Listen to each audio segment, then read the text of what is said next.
Woke up early this morning and stopped and tried to get the stuff straight. But I was reading the case brief and I ran across something which is very important and which shows what's really going wrong. Well, it just shows the misrepresentation of the law. The law will say one thing, and then it gives the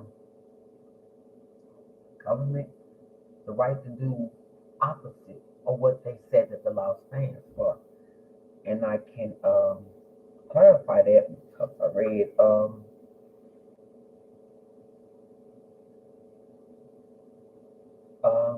I was reading about where the judges have said under the equal protection clause of the Constitution, one of the judges noted that states are prohibited under the equal protection clause from discriminating between rich and poor in the formulation and application of law.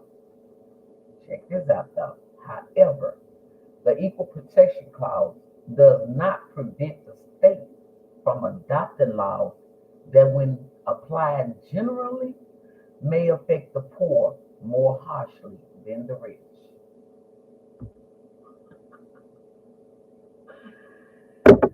That is crazy. But it goes to the point that I'm making, that I'm saying. How in the hell are you gonna be equal? And how are you gonna have a law? But then you got stipulation into what that law. You got stipulation in the law. There's no stipulation in the law. The law is supposed to stand for the truth. You cannot derive from the truth.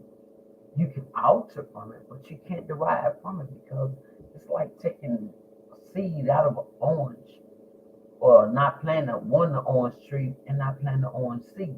You plant another seed. So that's how I feel about equal. In this was going on with wrongful conviction. Folks think that just because you go to jail that you've been convicted of a crime. And so when you get down to the into jail or prison, the guards want to treat you some type of way because they like, why you up in here? You wouldn't been up in here if you didn't commit a crime. Man, if you research this stuff like I do and like other people do, man, you'll see. I mean, check out the wrongful conviction registry. They got a registry for this stuff. So that lets you know that, there's a lot going on. Like I said, Justice ain't blind. Just got that handkerchief around his eyes, pretending to be. But we can stop this. We really can. And I guess I gotta be another Martin Luther King. I guess I can't get nobody to fight with me, but I can start the fight. I can't begin the fight. And then again, it ain't gonna be no fight. Because I'm the type of person that, hey, if it is what it is, then that's what it's gonna be.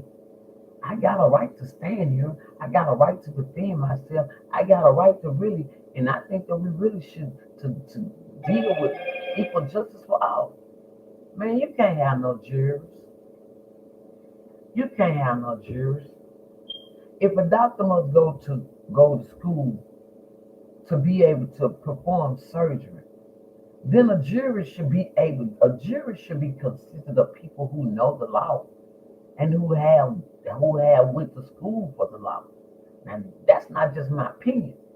That is a fact because many times it's the jury that the law says that the courts want to say convicted you. So therefore, I cannot undermine the jury's decision. First of all, the jury never had all of the facts. You can't tell me they had all the facts when guess what? When you go before your first appeal, the lawyer who's doing your appeal can only go through the trial. 9 times out of 10, the trial ain't gonna show you the doggone thing. Sometimes it do, sometimes it don't.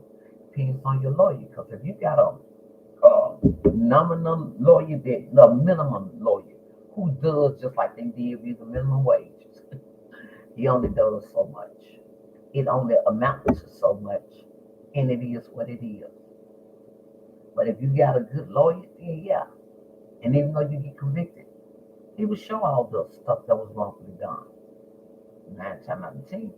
And on your appeal, you would get granted. Um, but like I was saying, juries cannot be triers of fact when if you don't have just like that a peer lawyer, she only deals with the trial. She didn't deal with the transcript and all the other stuff that might have showed a whole lot of discrepancies and might have showed toward the innocence of that person before the jury decided. Some of them say they're not based on emotion, but that's a lie. That's a lie. I sat in the courthouse with someone that I sat in the courthouse with a couple of people that I have really, that are close to my heart, and then they're close. And I have actually felt some type of way for the people that so called themselves victims. Come to find out they wasn't victims. But I'm just saying, you can be ruled off emotions. You know, hearing a story makes you feel some type of way. But then you got to remember, it's a story that everybody tells. You got to go through the whole book before you get to the conclusion. So a jury cannot be a trial of fact because guess what? It has not started from the beginning of the trial, before the trial. It does not, they do not give you all that. They do not give you the transcript of the people who so claim that they got hurt or somebody did something against you. They do not do that. It saddens me because when I see, when I hear about people who have spent so many years in prison, and I look at the prison stories, and I look at I can relate. I can relate to that fear. I can relate to how it takes away your mind, how it makes your ear hurt every day. I can relate because I've had people in prison, and I got someone else that's close to me, very close. And that's an extra reason why I gotta fight so hard to straighten this out because I don't want him to be another statistic in that number, which he already is. But I don't want it to get to his lifetime when I know and I see the truth for what it is. You state a law, but then you change the law to fit what you want it to be. And I always tell people one thing about being a jury is this.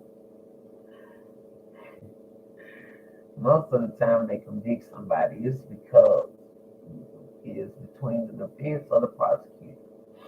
But one of them is between whichever one tell the best story, whichever one just shows kind of fight.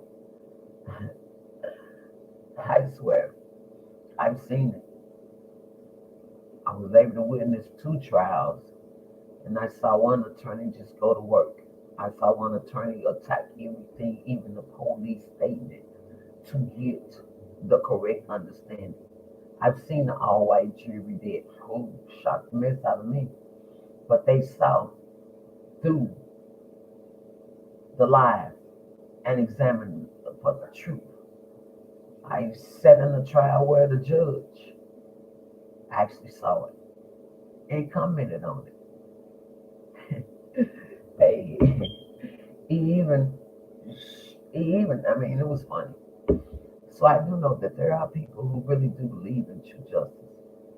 I do believe, but like I say, it depends on which lawyer tells the best story. It depends on which lawyer fight to get the truth out. And Melody Harmon, she was an attorney in Arizona, and I still think about her today. She became a judge, I think, in juvenile court. But every once in a while, I reach out to her to remind her of the trial that I sat in and how she went to work for a client, and she made the cops. She made the cops admit to their lying. She made the witness, who all had immunity, tell the truth. She was good at what she did. She really was, and I wish we had more people like that who does fight for the equal protection of us all. It should not be no the state can do what they want to do. That's the problem. The state, the government is letting the state override what the Constitution and what everything says. It's letting it do what it want to do. But we must stop it. We the people have the power to override the government. I ain't trying to. I ain't trying to give no. I ain't trying to. Um, what am I? What's the correct word? Anyway, the January the 6th, rest, whatever that mess was. It was a hot mess. But what it showed me was this. Well, we know that was a bunch of white folks. We know it was very out than us black doing that. They probably would have shot the shit out of us. It's real talk for real. And that's another thing. The equal protection. Equal protection give the white man the right to run up on me. Equal protection give this man more rights than me, where the states under the equal protection gave that man the right to run up on me. Um, it gave the January the 6th, they took over the Capitol. They took over the Capitol. How do you do that? And you on the end know how many deaths they had? Out of that many people? Man, I ain't even hear them. I ain't even see them shooting no bean bags. I ain't seen them shooting no stun guns. I ain't seen them doing nothing but just standing there, holding their pistols and point back. But they weren't shooting. They weren't shooting. They weren't letting out rounds like they do when they run across one of us. They weren't doing that. They was sitting back there and then they was scared for their life. But then guess what? Guess how many people been arrested? Maybe not all them people. You got surveillance. You got cameras. You know who these people. But the prop that I will give them, and I guess that's what I was trying to say, the prop that I will give them. That's how they stood up. You know what they were standing up for, stupid as hell. But we should do the same thing. We should stand up for the wrongful conviction. We should say enough is enough. We should be down at the Supreme Court after telling them, hey man, enough of this. Enough of jury. If you're gonna be a jury, now so I cannot judge nobody because see, one thing I noticed is this, you all never give the facts. You all never give all the facts. I will have to know what happened before you all had the indictment. I would like to know that. I would like to know what they said before they came to trial because trial is rehearsed. Your lawyer give with you, the prosecutor give with his folks, and he tells them what not to say. He tells them how to say it. And in fact, in the last case, I'm talking about the Christopher Handy case, he told me that the attorney only told him to just give yes and no answers. Told him, son, I'm telling you something. Just like them folks kept on talking. When you get up there and they ask you a question, don't yes and no. Say yes, but add on what you mean. Add on what you mean. Wait till they tell you to shut up. Then you tell them, man, y'all let them speak and say everything that they want to. And even my lawyer don't need no jail. She fired anyway. He been fired. But, it's just a mockery of the doggone system. But you can't put me on the courthouse. You can't put me on trial no doggone mouth. I promise you, if I didn't do something, man, I'm going off. I'm going off in a nice way. But I'm gonna let everybody know and I'm gonna let the jury hear because one thing about it, once you say it, it's in their head. It's in their head. That's why you need to say it. Forget if they strike it from the record. That don't matter. I said it. I said it and they need to hear it. I do think that if he had been like the hothead that he said he was, and he had spoke up and said more and added up more to the story and then the prosecutor turned around, I do believe that they would have had judged differently. And to my understanding that they did make a quote about something that if his lawyer had done, then they would have probably moved a little differently. But it's sad to say. But like I said, I had to get on here today because the equal protection clause thing struck me, and I'm like, okay, see, this is where some of the problem lies. That the laws say one thing, but then they allow the state to go up under that law and do what he want to do, and that must stop. We must stop this. Why must we lose any more lives? Not just with gun violence, but with prison. Why must we lose another human being and let them go be locked up behind a cage. Out of all my lifetime, I didn't never like even keeping the dog on the chain, but the dog could come in the house when I was younger, so he had to be. And he wasn't properly trained. It just and back in the day, the dog, somebody would come and get your dog, just like they do today too.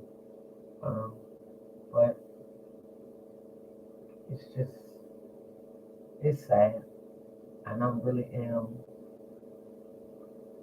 laying down and waking up with the same prayer, Lord, let me do something different. Let me point out what's wrong. Let me throw this stuff up in their folks' face.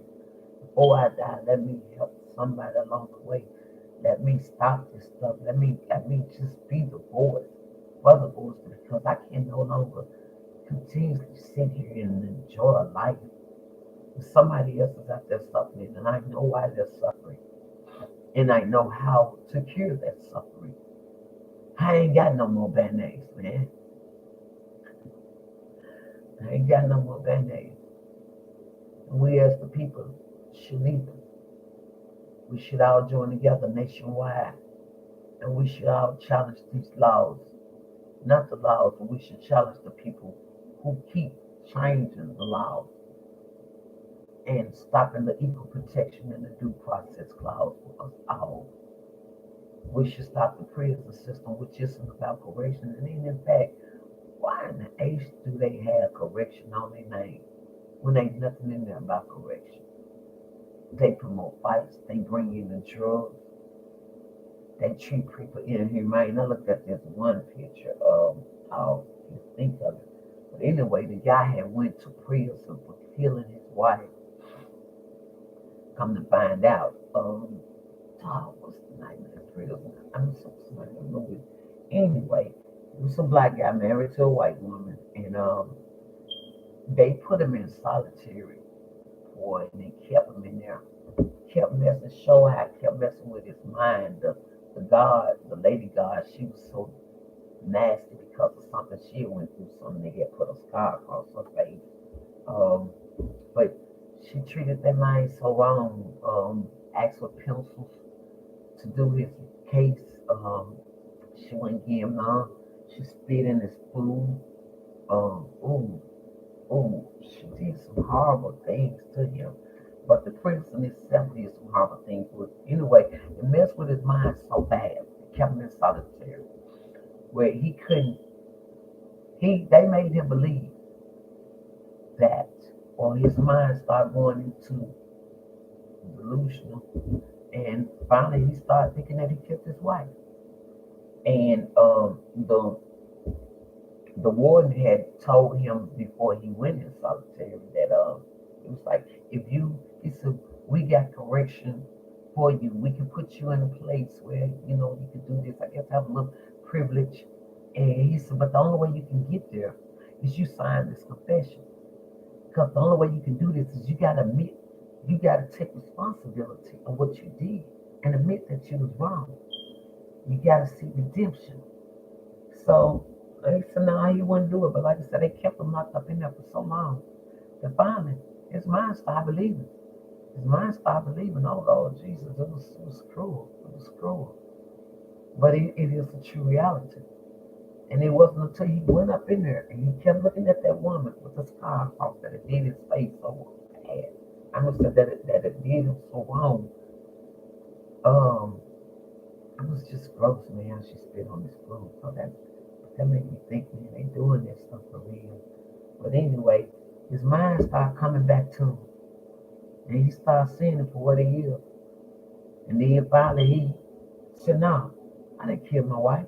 I'm not gonna sign this. And he jumped up and grabbed the guard and said, she's doing this to me. Doing that, doing that. He said, you ain't gotta believe me, run the camera, run the camera. Anyway, it turned out that it looked like he got out in the end. I don't know. Story kind of jumped from there, but the point of the matter is that that's what they do in prison. That's why they keep you there for so long. Even under wrongful conviction, then they really hide up under wrongful conviction, and you know what? This really don't make no sense. That a person has to stay even one day in jail. It must be a solution. Most people go to jail and stay in jail because the bond be so high. And that's another thing I want to challenge. How am I innocent until proven guilty? But you give me a bond based on what you say was the crime that I committed, even though I'm not guilty. I said I'm not guilty. I have not been convicted of guilty. How are we constantly able to do this? That should be no bill sponsor. All this stuff is set up in a pyramid meant to make money.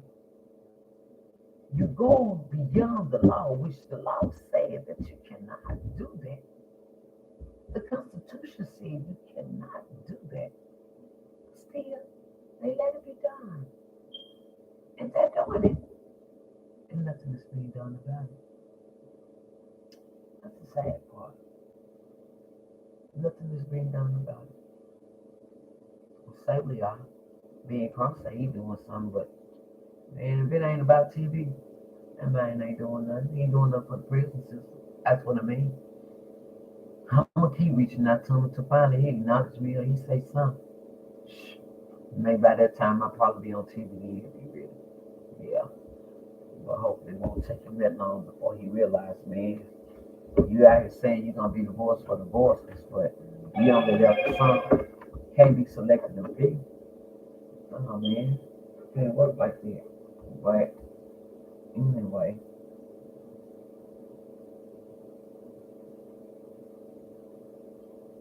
Anyway, sorry about that. We must do better, y'all. And that's my point. That's my mission. That's why I'm trying to get these channels together so that I can reach an audience and we can all do it together. We can all, like I said, I don't care. We got to fill up the courthouse with letters. I don't care. If so many people reach out and say, hey, this must stop. Can you please take the handkerchief off the eyes of justice? Let's start there first. Let's start there because, like I said, you can't tell me you don't see the injustice of this hour. You can't tell me, like I said, Kevin Strickland can't bother me so bad. It still bothers me because I felt like I should have did more. I know I should have did more. I know I should have. That was one time to start a riot when that governor said he was going to release them. When that government took, he took that power and he abused it and he let y'all know. That bugs me. But I can't let another case like that happen. I just can't. So every day I'm going to research these briefs. I'm going to research case laws. I'm going to get on here and I'm going to talk about it. I'm going to write about it. I'm going to get somebody. We're going to get somebody. And we're going to be about it. We're going to get up in these governors. We're going to get up in these politician faces. We're going to end up at the Supreme Court house. The highest court there is, we're going to end up in. And we're going to stop this shit. We're going to stop it now. We ain't going to keep on waiting. Talking about, I'm waiting on the change don't come. No, man, that change is now. Just like they ran up in that doggone Capitol building. Man, I ain't saying we should ride, because I don't believe in riding. I don't believe in tearing down nothing. But I do believe we should stand united, not just as no front, but we should take back our power that we do have to correct the system, because they ain't going to correct it. But we can. And I still believe, if you believe in black power, then you should be about that power. You should utilize your power. And if those of us, along with the ones who ain't above color, really want to stop the injustice, and all we got to do is just stop it. Y'all have a happy Saturday. Peace out. I'll be back.